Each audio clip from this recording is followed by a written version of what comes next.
Hi, I'm Derrick Jensen. This is Resistance Radio on the Progressive Radio Network. My guest today is Diana Johnstone, PhD.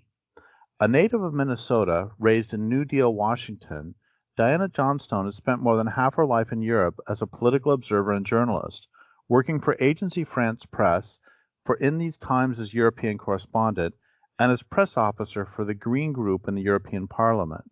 She holds a BA in Russian Area Studies and a PhD in French Literature.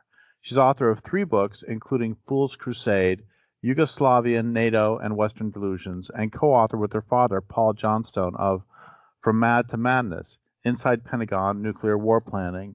And her most recent book is Circle in the Darkness, Memoir of a World Watcher, which I interviewed you about a few months ago, which was a fabulous interview.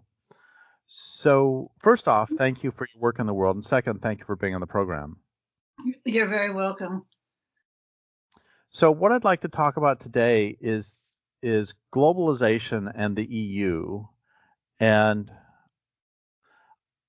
I would like to, by the end, have some sort of understanding of how the left has gone from being opposed to globalization to it being a litmus test for the left that if you don't, for example, support the EU, then you must be a fascist.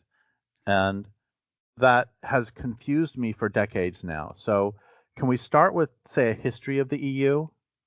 Well, yes, you're not the only one confused by that, because indeed it's very confusing.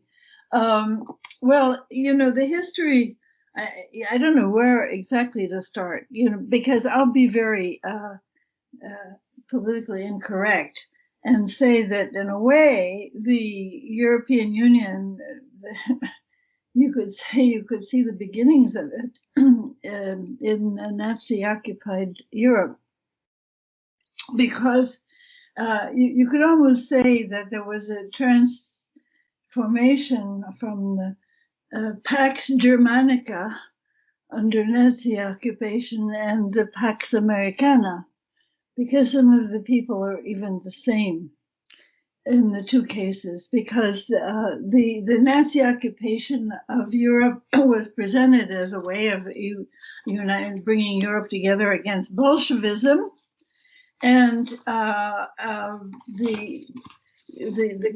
war against the Soviet Union was presented as a European war, and they were recruiting people into the Wehrmacht and the SS to go fight against the Soviet Union in the name of Europe. And then curiously enough, you see, the European Union began, of course, it changed its name all the time. The European construction, or whatever you want to call it, under United States sponsorship, began more or less with the Marshall Plan, with the United States pretty much taking over the Western European economies, which had suffered tremendously, because you have to realize that in World War II, the United States profited enormously from the war, came out way ahead of everybody, whereas the European countries had suffered and were in very bad shape. And so it was absolutely easy for the United States to then become the sponsor of the country, but they excluded the Soviet Union and the countries that had been liberated, occupied by the Soviet Union. But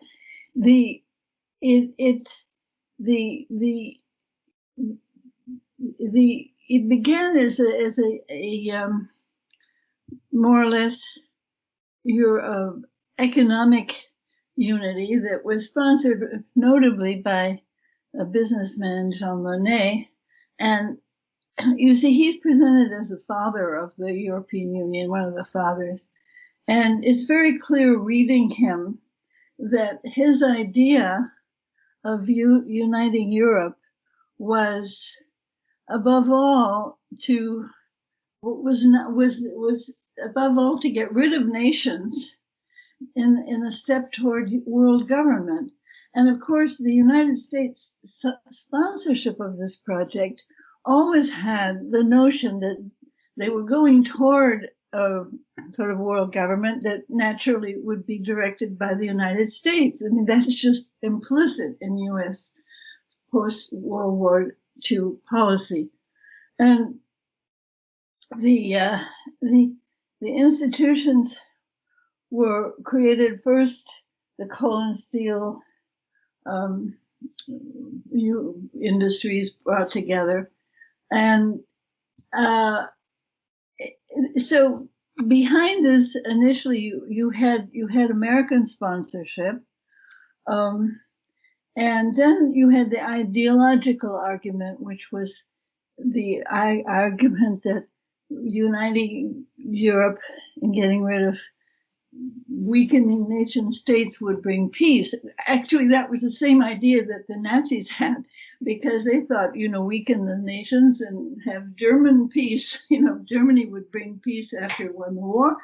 So it's always, these empires are always in the name of peace.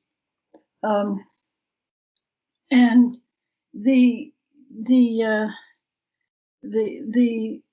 project was never terribly popular, except with a number of Catholics, in particular the Catholic parties of Europe.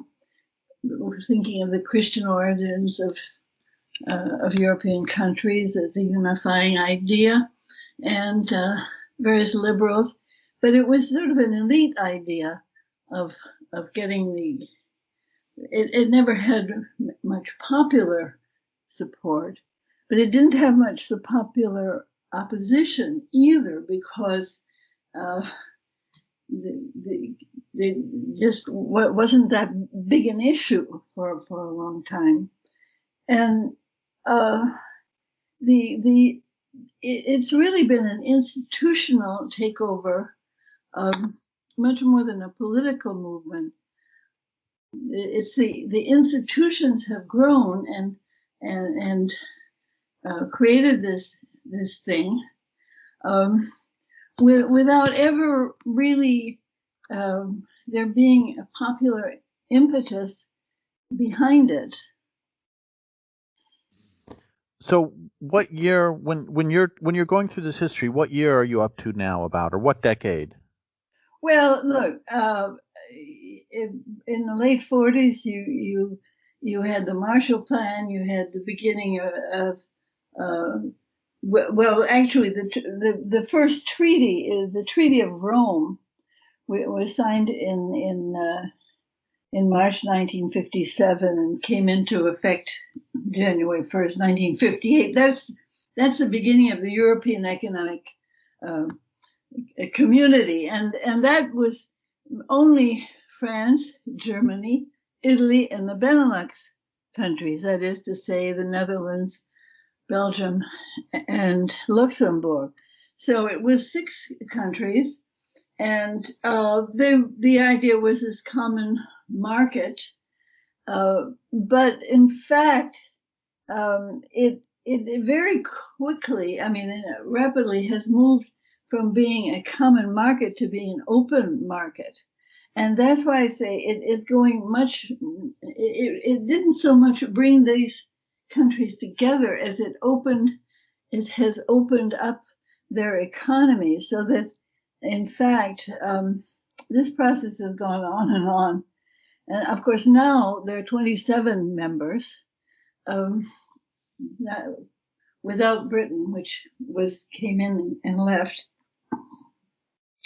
So there are now 27 members, and the institutional, it has grown in funny ways. For one way it has grown is through the European Court of Justice. That's a very interesting story. It shows just how non-democratic this is, because a court was set up when they had in the early 50s for the coal and steel, just a court that would settle any kind of disputes concerning the coal and steel industry agreements. And this coal court has taken over this has sort of grown into being a major decisive institution of the European construction. It's interesting that the first judges of that court, it's very, very curious because the first judges of that court were the Italian, who was the presiding judge, had been a prominent fascist in Italy. The German judge had been an outright Nazi. The advocate general had also been pretty much of a Nazi, and the French advocate general had been a high official of the Vichy government. And it's very interesting because nobody ever has noticed who these people were until some research was done recently. But it's very interesting that every now and then somebody finds some poor bloke who was at the end of the war, when he was 14 years old, was drafted into the SS and was a guard at some concentration camp, and he's put on trial, and you make a big fuss about getting rid of Nazis. But the fact is, these very top people in the fascist and Nazi regimes went right straight into the European court. Nobody ever even mentioned such a thing. And this court made some of the decisions which really have created the European construction. Some people call this a coup d'etat. In 1963, the court, with the help, by the way, of an American jurist who was sort of sitting there as a guest, wrote a ruling that any rules of the European Union took precedence over national law. And so this is something that was never voted by the people or even discussed. It was an obscure legal decision by this court. And then there was a second big one in 1979, the famous Cassis de Dijon ruling that ruled that any product which is on sale in any nation state can be on sale on any other nation state, regardless of rules.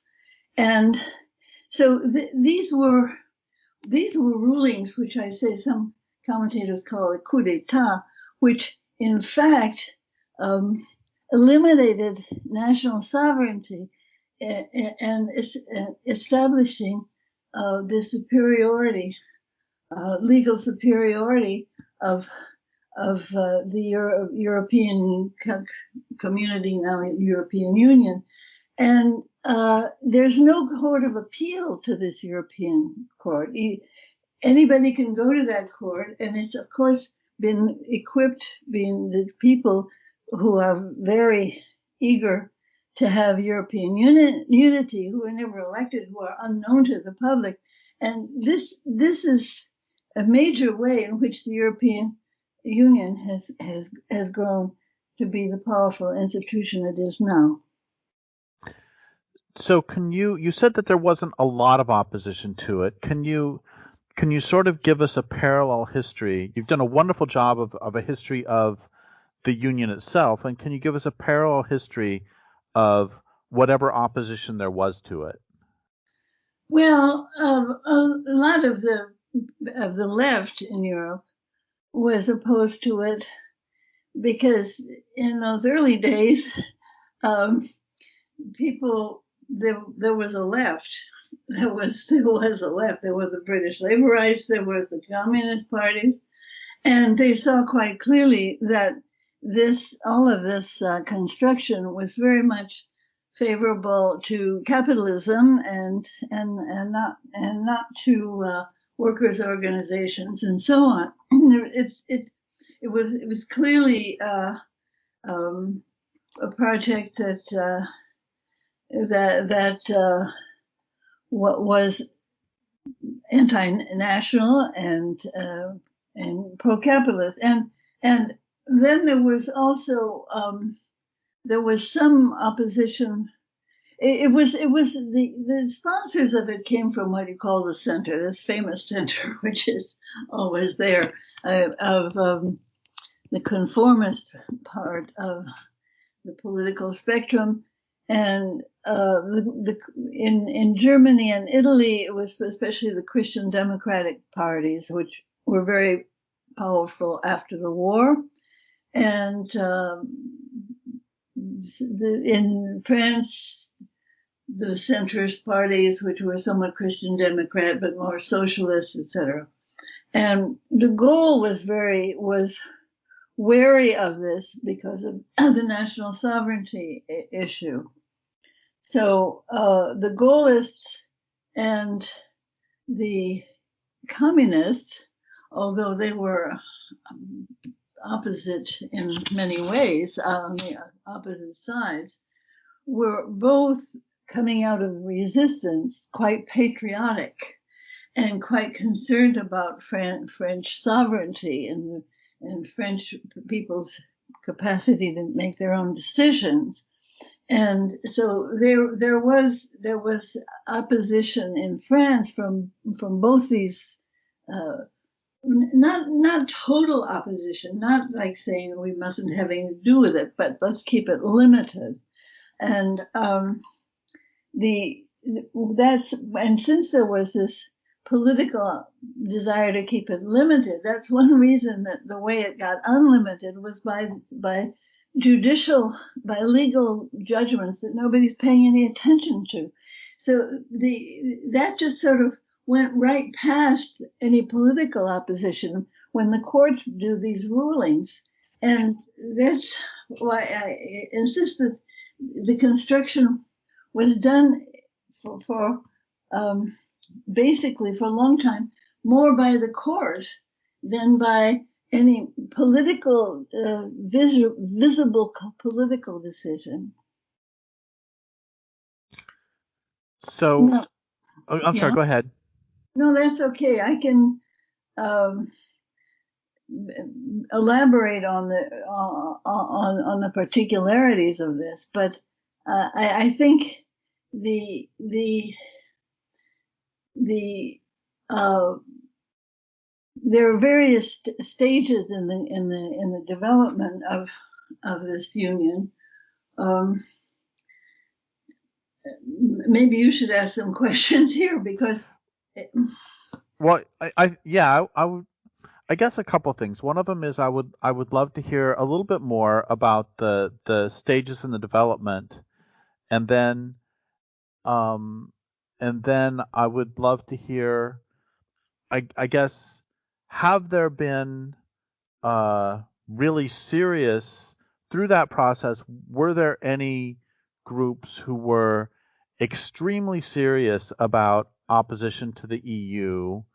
This is still in the 50s, 60s, 70s, and then at some point, maybe in 10 minutes or so, I would like to start a transition toward understanding the flip on the left, which in the United States, the left was utterly opposed to NAFTA, to all these various so-called free trade agreements as recently as the mid-90s.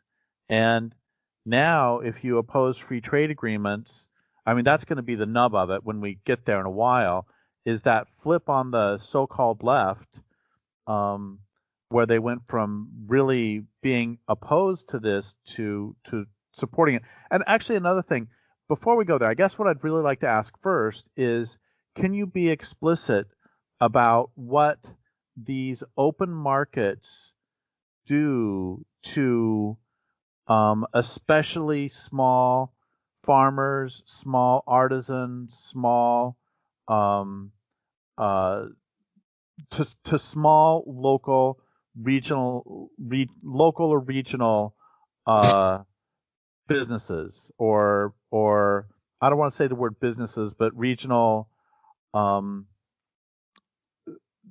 very localized, locally controlled industries. Do you see what I'm getting at? Well, I think the situation is different in the United States from here, because the original, the original agreement around the Treaty of Rome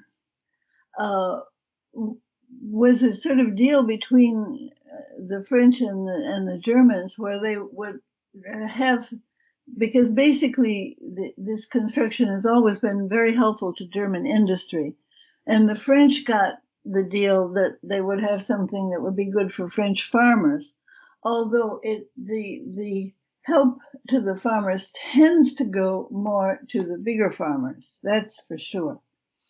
But the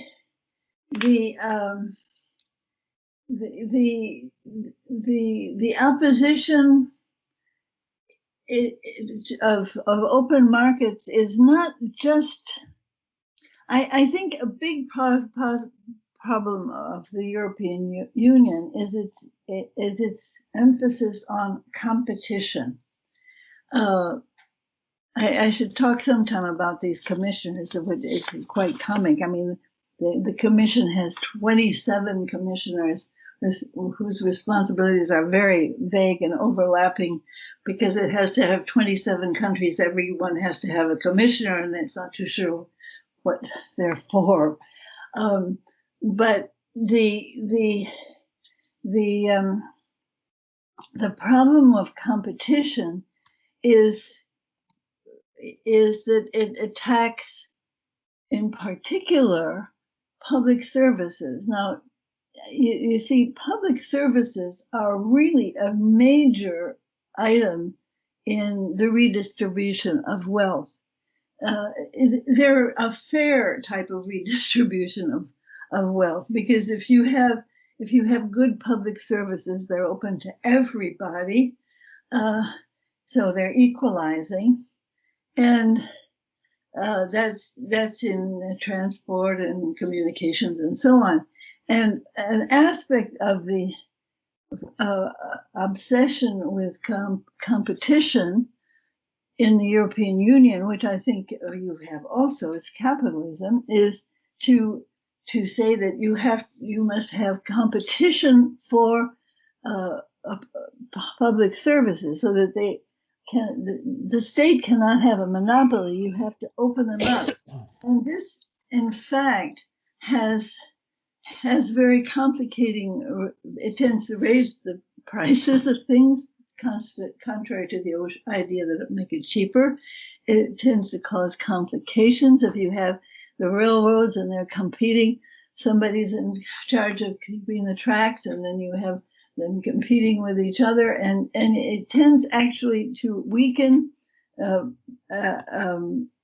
public services and privatize them. It tends to go in those directions. And then, of course, the opening to competition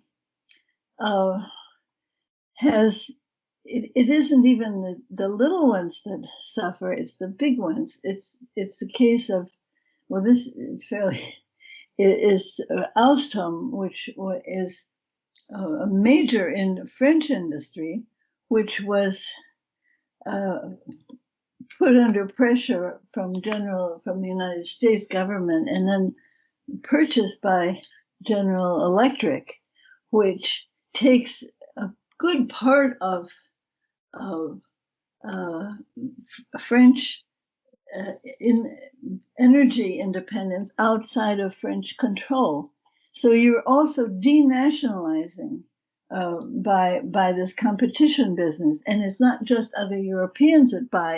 It's the Chinese or the Americans or anybody, because the market is so open and so much on the rules of competition that a nation loses control of its most basic functions through this.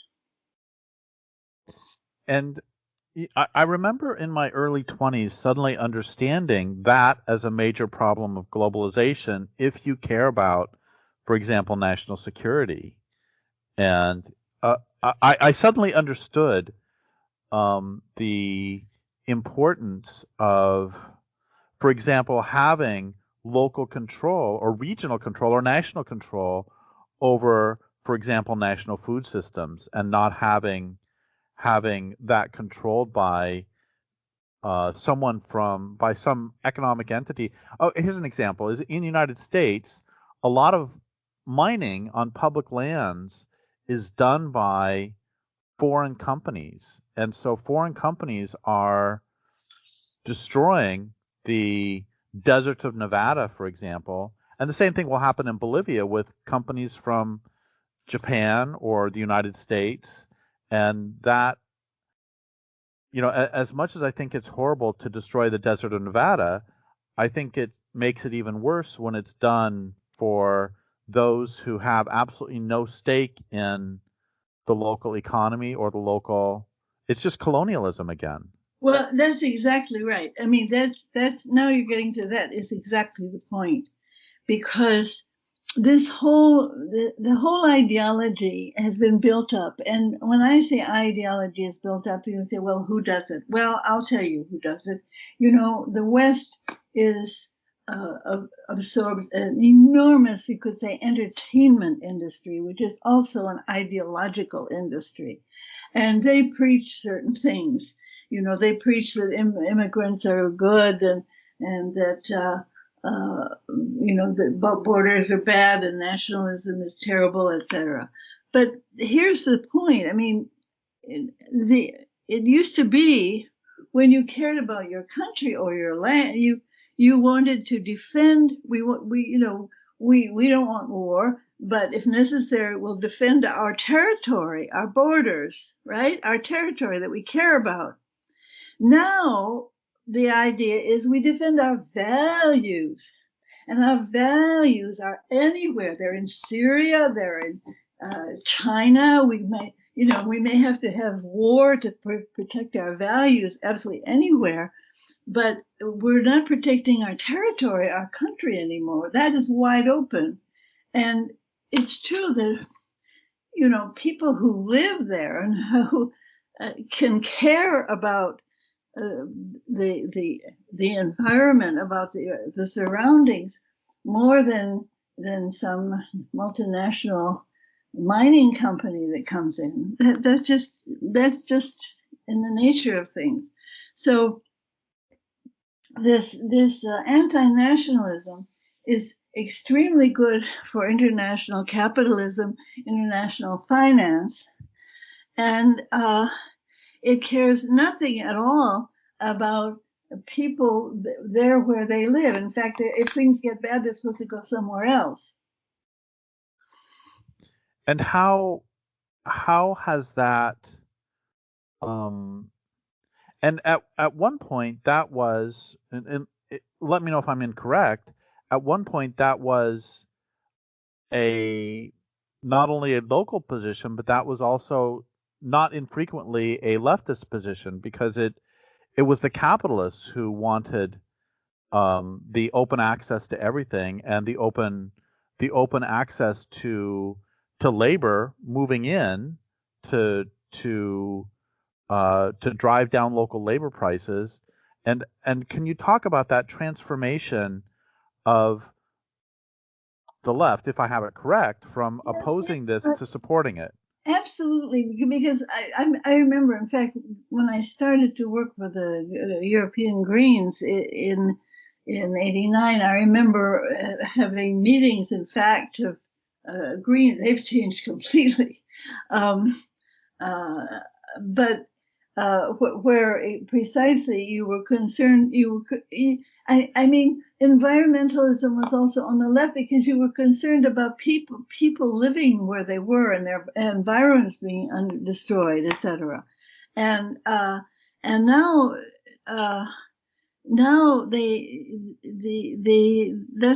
that's completely gone. And you see, I think there's been this huge ideological shift, which is not just spontaneous, because it's very much encouraged by show business and the entertainment industry and all of the rest of it.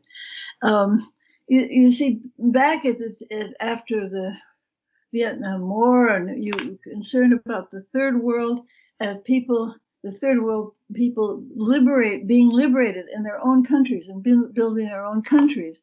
And in Asia, that is somewhat happening, actually. But this attitude, the attitude that now prevails, is not thinking of the third world as a place to be liberated where the people can improve their lot, etc., but as some kind of hellhole where the people have to run away and come to Europe or the United States, which is terrible for both ends, because it's really you're making the poor countries dependent on international money orders. That's what it comes down to. I mean, this thing about encouraging immigration, for instance, from poor countries, is saying, well, please send us your strongest young men, so that they can earn low wages and send money orders back to the people living in misery back in their own country, instead of building their own country. You see, this is this is the kind of late colonialist attitude that the best thing we can do for a poor country is to take in their most vigorous people. And you've mentioned this a few times. Can you catalog how it went from the understanding that there was before, on the left especially, to I'm really interested in how we got to today, where I know a fair number of leftists / liberals. I know those two different things. In the UK, for example, who for years I have wanted to simply have this conversation with them and understand, because I just don't understand it. And I want to understand why, if you say the word Brexit to them, they will call you a Nazi and hang up on you. And as opposed to simply having a conversation, I can't even ask them, so why is Brexit a right-wing thing? I can't even ask that question without them yelling at me. No, I mean, I can't answer that, but because people are getting to be like that on a lot of subjects, and it's becoming really very difficult to discuss certain subjects, because there's this new moral order that is asserting itself, and that either you think that the nation state is terrible and borders should be open and this and that, or else you're a horrible fascist. And I guess people in this age of uncertainty find some security in this simple code of what is right and wrong, and they can adhere to the right ideas and condemn all those who have them wrong. But I mean, this is a kind of moral and intellectual degeneration, which I find most deplorable. But I think it differs in different countries. I mean, in France, because after all, I live mainly in France. In France, it has something to do with hostility to the Communist Party. Around May 68, after May 68, there's just a whole lot of intellectual resentment against the Communist Party, which was a real working class party, by the way, which they're not always. But the French Communist Party was really the party of the working class. And it was opposed to mass immigration. I mean, of course, there are always some in there. The party was very good at assimilating immigrants from various countries by enlisting them in the workers' clause, if you want. I mean, it was a great instrument of assimilation and integration. And it was very weakened, really, precisely by the common program government failing in the 80s. So the thing is that when the Mitterrand government came in with a a fairly socialist program, and then abandoned that program. The first who suffered was the Communist Party, because people felt betrayed or lost or something, and that's when the socialists, because they were abandoning the working class part of their program, became very heavy on anti-racism, and they redefined the left as anti-racism, since it was no longer socialism, no longer having nationalized industries and social measures and so on as their program had been. They suddenly decided that anti-racism was the cause of the left, and that goes very quickly then to considering that opposition to massive immigration must be racist when it isn't at all. Because I can tell you that in a lot of neighborhoods in France, you will find people who are most hostile to massive immigration are immigrants, because they think that having more people coming they're going to be suffer from it the first and the most. So, but you considering that opposition to that, any concern for your own country is racist, for your own people, for your own country is racist. Then you get this kind of abstract moralism of you're only good if you're concerned about other people who somewhere else, but if you're concerned about your own people, you must be bad. And this is devastating, and it is a major reason. It is a major reason that the left is just collapsing politically everywhere, because this does not attract people. Excuse me. I'm thinking about what you were saying earlier about one of the things you've said that I've absolutely loved today is this how the whole open border question really has been a transfer of the understanding that those at the center of empire should not be destroying the homelands of the people who are in essentially the colonies.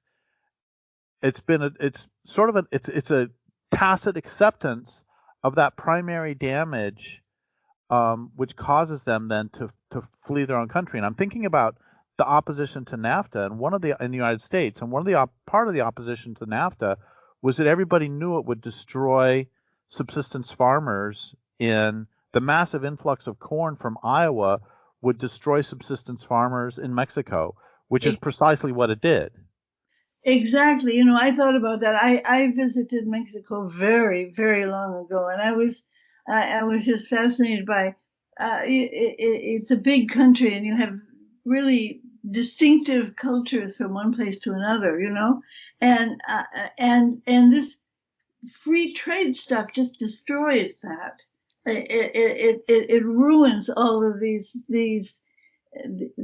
sort of more or less semi-independent cultures that flourish and have their own economy and cultures and so on.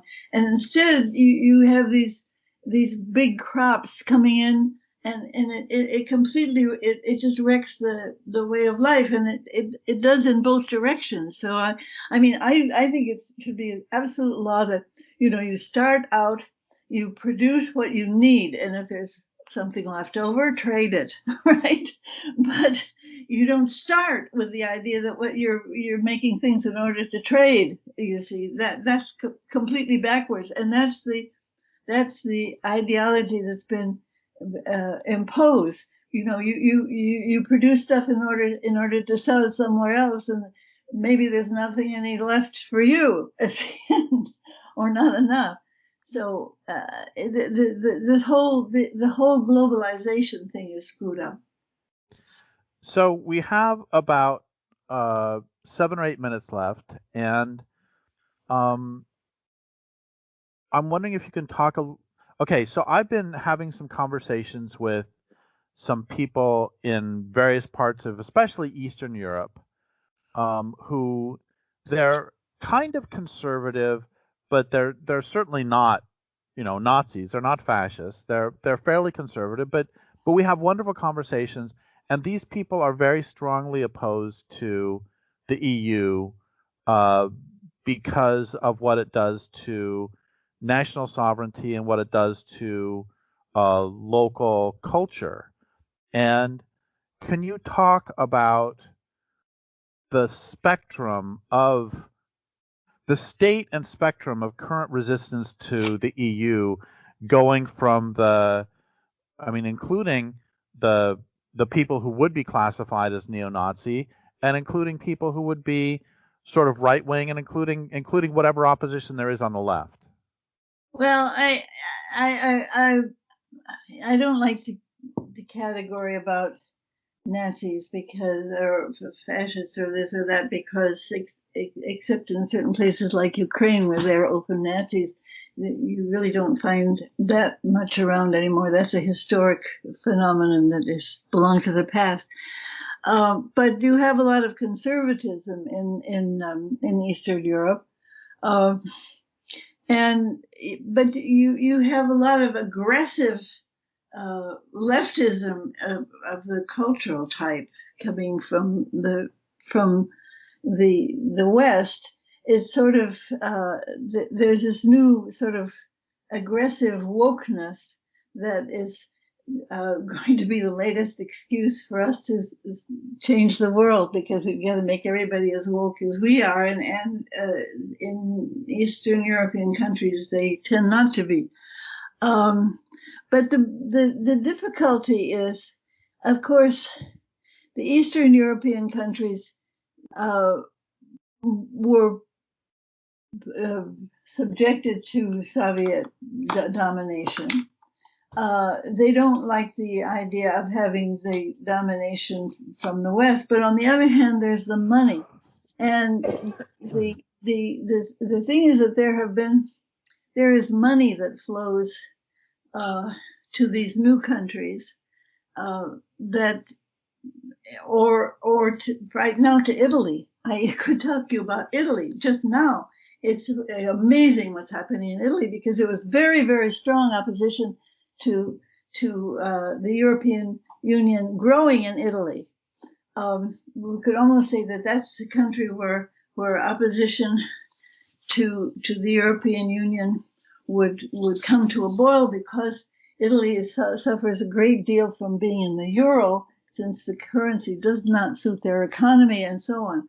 But now, right now, all of the parties have united to put in charge Mario Draghi, who is a world-class banker who's everywhere, from Goldman Sachs to the European Central Bank, and are completely surrendering to him because there's a bunch of, because the European Union is attributing a big hunk of money to go for recovery and resilience funds, which in fact, so all of the politicians want to be there. In fact, the right-wing Salvini, who'd been very anti-Europe, suddenly says, I want to be in the room when the money is dished out. He said that.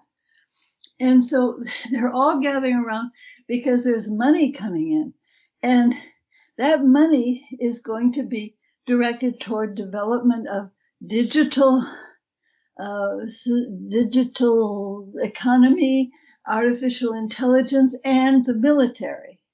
That's the way it's going. I mean, this is a huge subject and I can't go through it tonight, but I mean to say that the principles are one thing, and then in comes the money, and the principles suddenly just vanish. So thank you for that. And how do you see?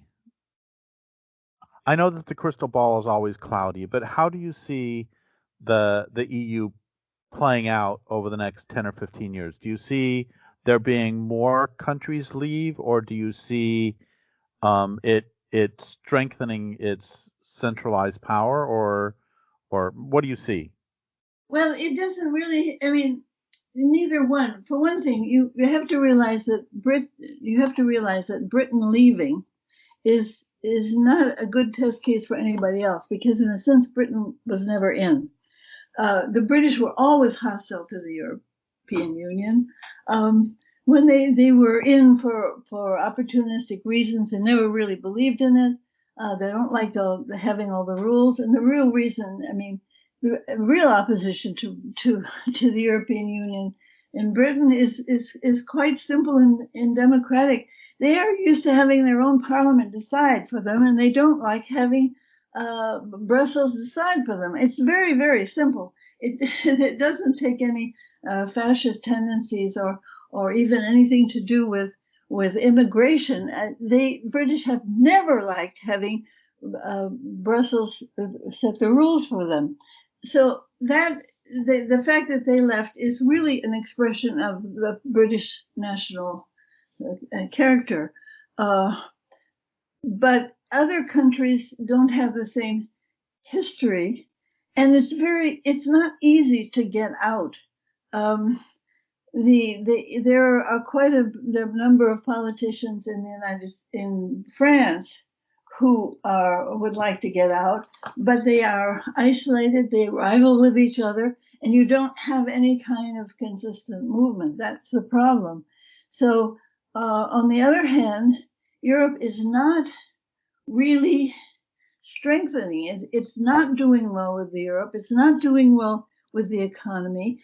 The peace is a farce, because they're now it's going toward more military confrontation with Russia. It was never for peace, because they bombed Yugoslavia and Libya and so on. So the peace thing is an illusion. The prosperity has not been arrived at. So it is really not succeeding. But on the other hand, you have countries all bound together in various ways, and getting out is not so easy. So I really don't. I'm not one to predict even things that are a lot simpler than that.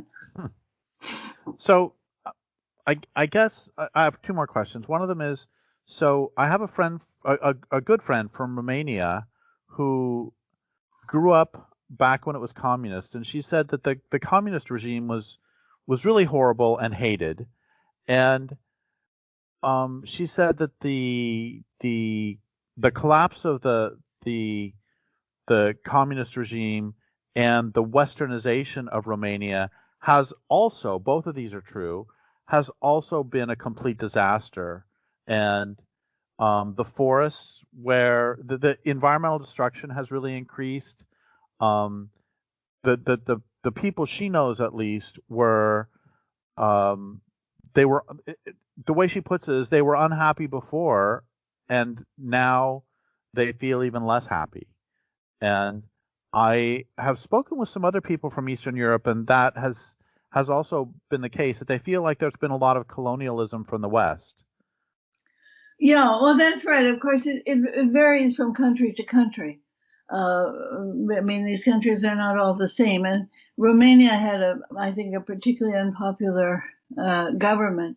You go to East Germany, and it's quite different. Though there are a lot of people who are nostalgic for East Germany, because they were much better off. But East Germany was a much better place to live than Romania, and so on.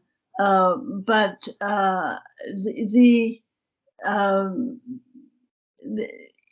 there is in fact, you see, there is not this growth of a European people. There is a growth, in fact. You put people together, and the more you put them together, the more they begin to dislike each other. There's tremendous hostility that has developed between Greeks and Germans because of the economic difficulties. In fact, the malfunctioning of the European Union tends, unfortunately, to take the form of more or less unfriendly feelings toward other nationalities. I mean, that's what happened in Yugoslavia. What happened in Yugoslavia was the country got terribly in debt because of the oil crisis, and then each republic, because Yugoslavia was divided into these, each one wanted to blame the others. And so when you have this problem of entities grouped together, when something goes wrong, they tend to turn against each other rather than coming together. Well, thank you so much for this entire conversation. Thank you so much for your work in the world, and you've helped me to gain more tools to try to understand this whole question that has baffled me for decades about left support for the EU. Thank you so much for that, and I would like to thank listeners for listening. My guest today has been Diana Johnstone. This is Derrick Jensen for Resistance Radio on the Progressive Radio Network. Well, thank you very much, Derrick. I wish you well.